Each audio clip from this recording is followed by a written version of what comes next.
Well, hello, everyone. I'm James Dobson, and you're listening to Family Talk, a listener-supported ministry. In fact, thank you so much for being part of that support for James Dobson Family Institute.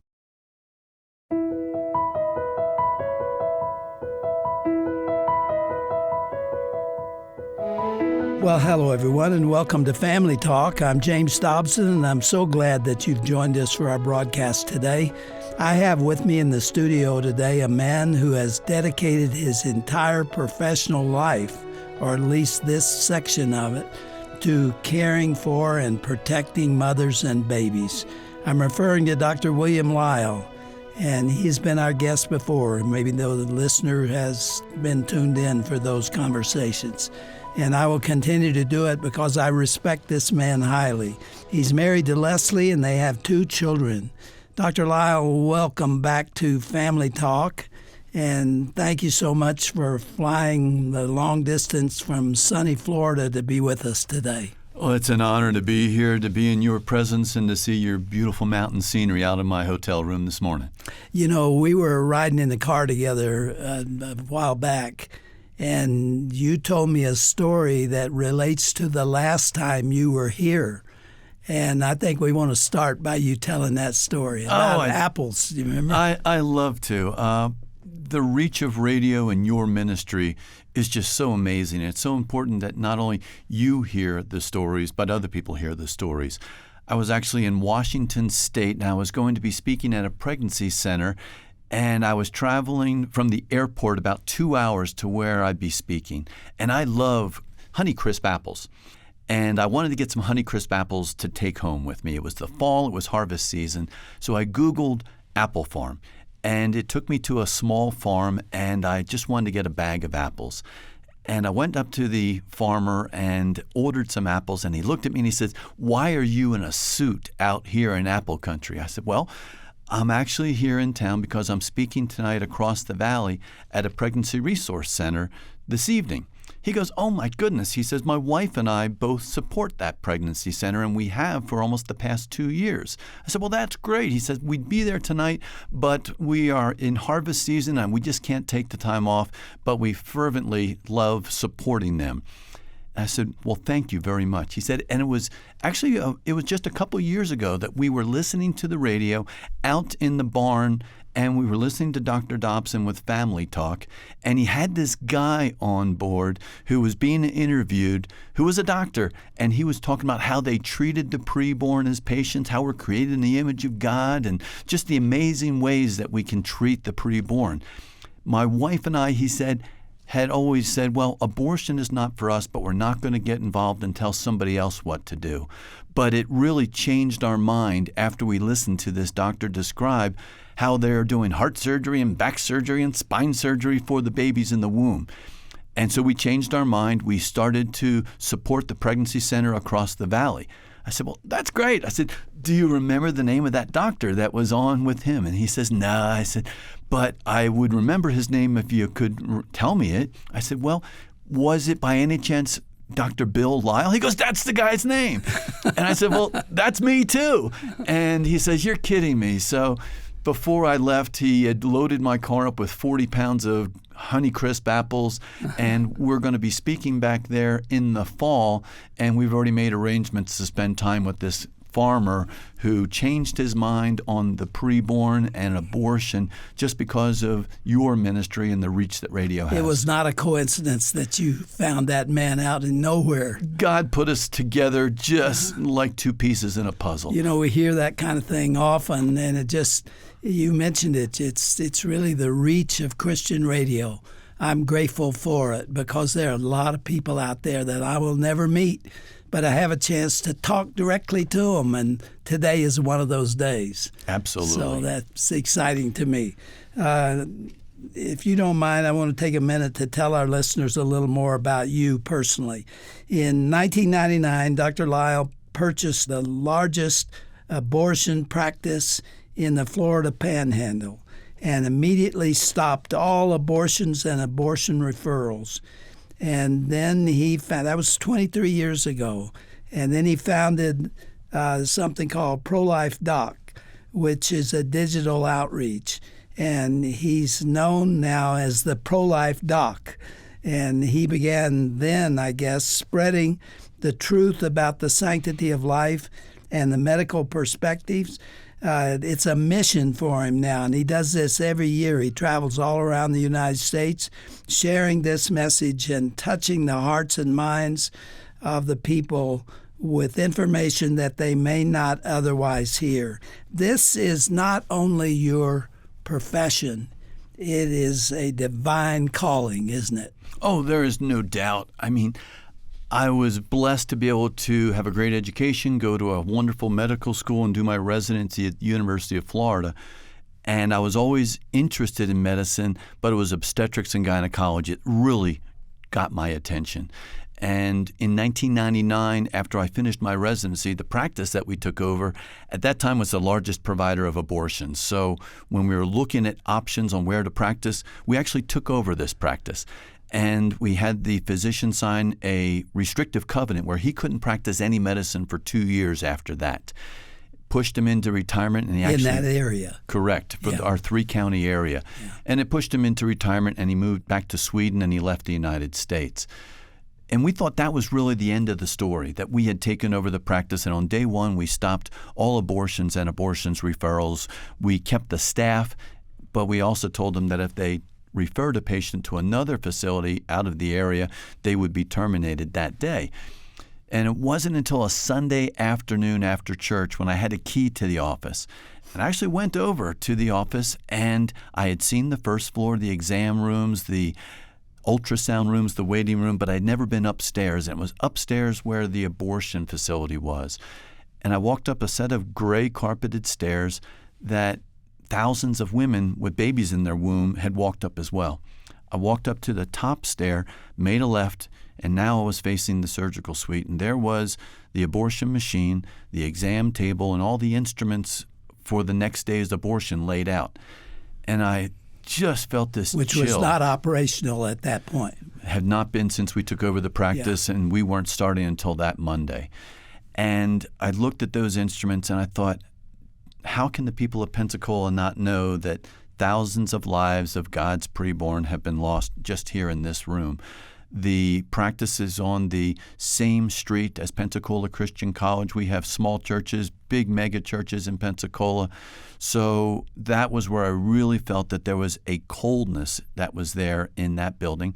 And not just taking over the practice and stopping abortions, but I really felt the calling to educate and to teach what abortion is and how we are created in the image of God at the moment of conception, and really dedicate my life and use my skills as a physician to defend God's preborn, train people how to do the same, and share the message of forgiveness and redemption.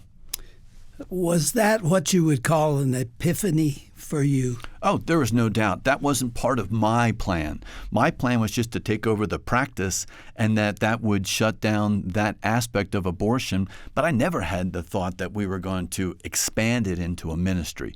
One of the most dramatic events was when I was actually doing an amniocentesis in residency, where you are using an ultrasound to guide a long but thin needle into the fluid around the baby. And I was guiding the needle through and doing the procedure, and all of a sudden the baby moved. And when the baby moved, the baby inadvertently bumped into the tip of the needle. And immediately the baby moved around, didn't know where or what was going on, but physically moved away from that needle tip. The baby's heart rate went from a relaxed heart rate of about 120 up to 160.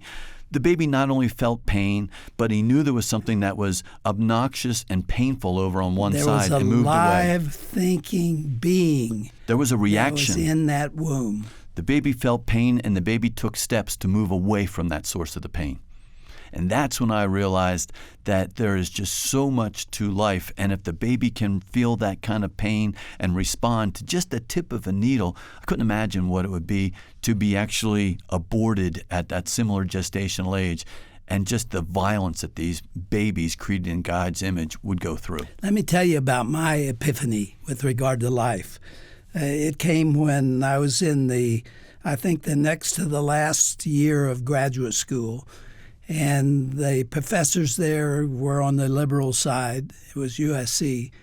I don't mean any disparagement, but that's what was going on at that time. It was no longer legal to abort a baby, but it was a hotbed of discussion about that subject, and the professor was talking about that. My field is child development, and so naturally they were discussing that. And this professor turned to the group and said to us something I will never forget. He said, "You know, in the inner city, there are these kids." And he was talking about black babies. It was the most racist thing anybody had ever said to me. He said, "You know, these kids are coming up in a home, many of the homes where there is no father, where the mother may be on cocaine or other drugs and may be abusing the child. All kinds of heinous things happen in those inner city homes. And you know," he actually said, "you know, it would probably be better if those children had never been born." And it was shocking to me. Yeah. And I thought about it because I hadn't yet quite decided where I came down on this issue. And that night I had dinner with my parents, and I was sitting at the table. We were eating, and I shared that story with my parents, my dad especially, and he stiffened. And then I looked at him, Dr. Lile, and there were big tears flowing down his cheeks. And he spoke loudly, and he said, "No, no, no, that's wrong, that's evil, that professor's wrong." And he said, "It's every individual's right to life, and you must oppose this." And he gave me a little lecture there, and that settled into my heart. I thought about it. And a few years later, Shirley and I had had one child, and we were not able to have a second, and we adopted a little baby, little Ryan.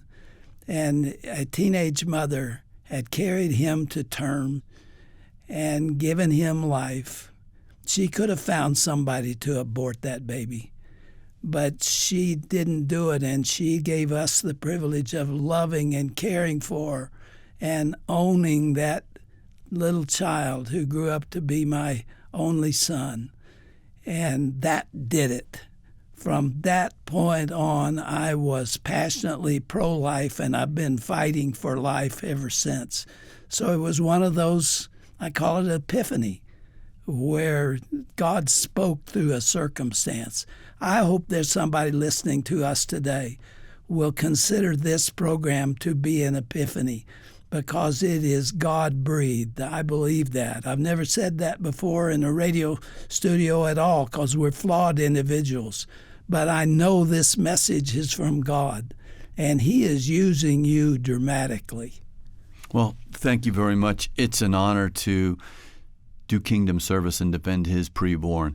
You know, from the moment of conception, Genesis 1:26, I mean, God has already created 200 billion stars in our galaxy and 500 billion galaxies, and then all of the animals, the birds, the mammals, the streams, the beautiful mountains and the oceans.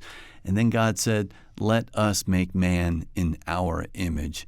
And male and female created He them. At that moment of conception for all of us, we have value, we have purpose, and we have meaning. Not from the time that we are born, but from that time of conception. So when we look at abortion, what is abortion? Well, number one, we're created in the image of God at that moment of conception. So abortion is not just an attack against that individual baby in the womb.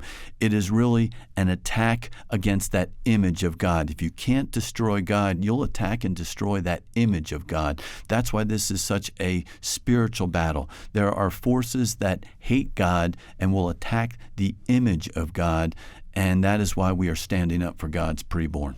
When a pregnant woman comes into you as an obstetrician for treatment, you do not have one patient there. You have two. Well, as soon as they walk into our office, we have 2 patients, and sometimes we have more. I've delivered triplets and even quadruplets. Sometimes I have 5 patients that are walking into the one office. Busy man. I mean, it's an amazing thing to deliver 4 babies at one time during a C-section. You feel like a magician reaching into a hat and pulling out rabbits, and the nursery's just, slow down, slow down. But we have multiple patients. And the mom is, of course, our patient, but our baby is the patient as well. And we don't just diagnose the babies in the womb with ultrasound and with blood test.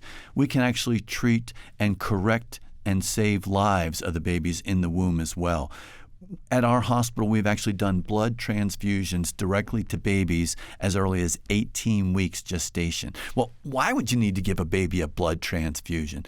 From the moment of conception, the baby is a different, unique person. In fact, the baby can have a different blood type than the mother. On day 1, when a woman comes into our office, we do an ultrasound, but we also do a lot of blood work, and we look for antibodies in the mother's blood. These antibodies can actually cross the placenta and start to attack the baby's blood. The baby's blood count will drop. If we don't correct this and give the baby blood, the baby will die. We give the baby a blood transfusion with adult blood that somebody donated at the Red Cross or One Blood. We can actually take that blood and we can put it in a syringe, guide it into a needle. The needle goes through the skin of the mom, through the wall of the uterus. We guide it up to the umbilical cord, and we give the baby a life-saving blood transfusion. We scream about patients' rights, and I'm a firm advocate for patients' rights. A patient is a person and is entitled to respect and bodily integrity. If we're giving a baby a blood transfusion and saving its life, that is a patient. And if they are a patient, they are a person. But the field of surgical correction of babies in the womb is exploding. Children's Hospital of Philadelphia just celebrated procedure number 2,000 on their babies in the womb. Cleveland Clinic just showed a video of a baby that they did open heart surgery on in the womb. The baby had what's called a teratoma in the baby's heart. They made an incision in the mom's skin. They made an incision in the womb. They brought out the left arm. They brought out the right arm. And then what was unique and amazing is they actually started an IV in one of the baby's arms to give the baby fluid and to support the baby. Then the physicians made an incision in the baby's chest, and they opened up the chest, and they removed this tumor from the baby's heart. Almost immediately, the baby had a dramatically improved blood flow from the baby's heart. Then they closed up the baby's chest, they closed up the uterus, and they closed up the mother's skin. They remembered to take the IV out. But the fact that we can do open heart surgery, save babies' lives, and even start an IV on the baby just says that they are patients. They are patients, and therefore they are persons. And I'm just honored to be involved in such an amazing profession. But my passion is using that profession to show that these are all children created in the image of God from the moment of conception, and it is not just a good thing, it is our responsibility and our calling to defend and protect those preborn. What do you say to the person who says a woman has a right to her own body? She has a right to her own body, but from the moment of conception, that baby is no longer part of her body. Her body is an amazing life support system. The baby is dependent on the mother. Just like a 1-day-old baby is dependent on the mother, a 1-week-old baby is dependent on the mother. The baby is dependent on the mother, but from the moment of conception, that baby's DNA and genetics is a mix between the mom and the dad. Half the time, that baby has a different gender even than the mom. So how can this one group of cells be part of the mom's body if it's a different gender? All of the nucleated cells in the mom's body are XX chromosomes. Meanwhile, every nucleated cell in the baby's body are XY chromosomes. It is a different person with a different blood type, with different DNA. Mom is a life support system, but the baby is not part of the mom's body. And that baby is absolutely unique in the entire universe. There's nothing like him or her. From that moment of conception, that baby is different from the other 7 billion people on the planet. That first cell, at that moment of conception, you have one egg that the mom has released, but you have 300 million cells from the dad. And when those cells from the dad are looking for that egg. There's only going to be one gold medalist in this ultimate swimming race. And that one gold medalist is going to come together with that egg. And at that moment, when the genetic combination of those two cells happens, that baby is unique. And the way that God designed the body so that we only have that gold medalist is with something called the zona pellucida. At the moment of conception, a shield actually goes up around the egg, and that's called the zona pellucida. And at that moment, when the shield goes up, no more sperm can get inside. There is no silver medalist who is going to get in. There is no bronze medalist. Well, at that moment of conception, there are zinc ions that are flying in. There are potassium ions, sodium ions. There's a lot of things that are flowing in and out of that membrane. And if you look with the right frequency of light at that moment of conception, you can actually see a flash with mammalian cells. So when people say we really don't know when life begins, we can tell you exactly when new life begins. It's when you have that flash at that moment of conception, and God miraculously designed that zona pellucida to put a shield up around that egg and say, no more. It's amazing and unique. That is wonderfully inspirational. I mean, that will touch the heart. Our primary goal in obstetrics is we want healthy moms and we want healthy babies. And we will do everything we can to achieve that goal. We are there not only just to deliver the baby and help the mom, but we are there for her emotional needs, her psychological needs. And there are pregnancy centers. When a mom has needs, there are so many resources. Pregnancy centers around the country, their role is not just to convince the mom that she's been blessed with a baby on the inside. They do an amazing job meeting her spiritual needs, her psychological needs, her financial needs, and supporting her not just through the time when she's deciding to keep the baby, not just once she's had the baby, but they are there faithfully for months afterwards to meet the needs of those moms. Let me take you back to your early medical career. For your residency, you went to the University of Florida School of Medicine.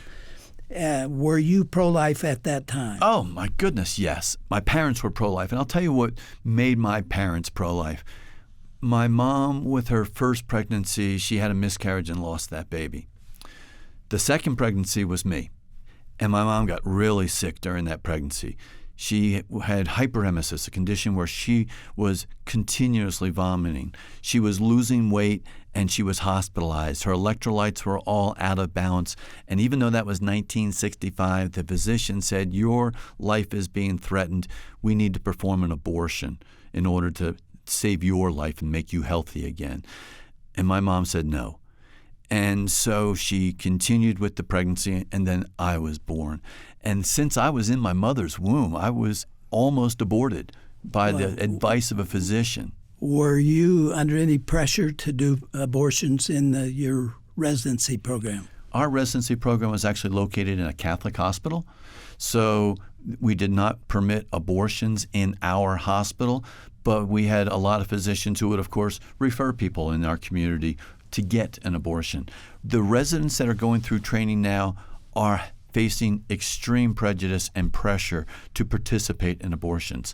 A lot of the residencies will weed out applicants from medical school who can have a pro-life mentality so that the graduates from the residencies will all be pro-abortion. There is a conscious effort to keep pro-life medical students out of obstetrics and gynecology, and that is evil. And in 5, 10, 15 years, we might be short on pro-life OBGYNs have the board certification and the gravitas to stand up for God's preborn and say, no, this is wrong. These are my patients. They have rights. We need to defend them.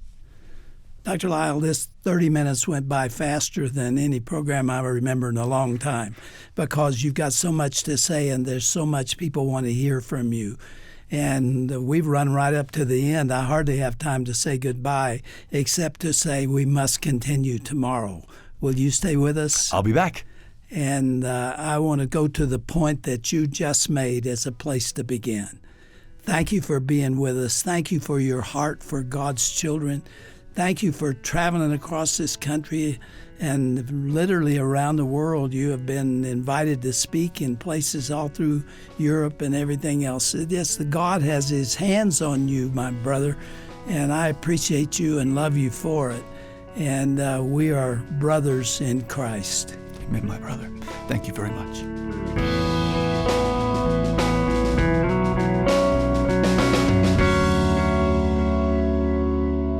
Fascinating update from Dr. William Lile, also known as the Pro-Life Doc, on today's edition of Dr. James Dobson's Family Talk. Now, just so you know, that was the first installment of a 3-part conversation that Dr. Dobson recorded with Dr. Bill Lile earlier this year. Make sure you listen again tomorrow to hear part 2. Now, to learn more about Dr. Lile or to listen to today's program once again, visit drjamesdobson.org and click on the tab marked Today's Broadcast. Again, that's drjamesdobson.org and hit the tab marked Today's Broadcast. Or give us a call at 877-732-6825. I'm Roger Marsh, hoping you'll join us again tomorrow for another installment of Dr. James Dobson's Family Talk, and God's richest blessings to you and your family from all of us here at the Dr. James Dobson Family Institute and Family Talk.